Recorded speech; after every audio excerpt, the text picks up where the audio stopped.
The horror novel The Rats, written by author James Herbert, is one of a trilogy and remains one of the all-time great animals run amok novels. Deadly Eyes, on the other hand, remains an example of a movie adaptation where the makers obviously don't really care about the source material. The fact that the distributors couldn't even be bothered to get the title right kind of speaks volumes, really.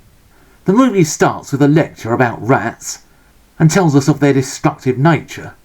And this is the last time this movie actually manages to show us rats without making us laugh out loud. A shipment of grain is impounded due to the fact it contains steroids. The people send a cat in there, presumably with the hope of turning it into Lion-O from Thundercats, where it's eaten by something nasty. Before long, a woman finds her baby has been dragged away and killed.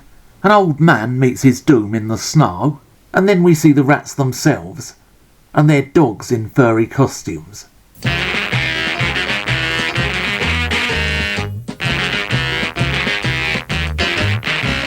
For close-up shots, puppets that look like they were made in the nearest toy shop are used. There's all the usual by-the-numbers stuff they have in low-budget horror movies. The characters we're not really made to care about. The romances we're not really that bothered about. The various characters waffling on about absolutely nothing. And there's a cheerleader aerobics team there for the lads. And scratch! Yeah. The rats are soon running riot around the town. They turn up at a bowling alley, presumably intending to strike. They bite through power cables and disable a train, whereupon they rampage through the station, and eventually there's the inevitable big explosion where they're all destroyed. There is none of the scares, the interesting characters, the inventiveness, wit or social satire of the novel on which this is based.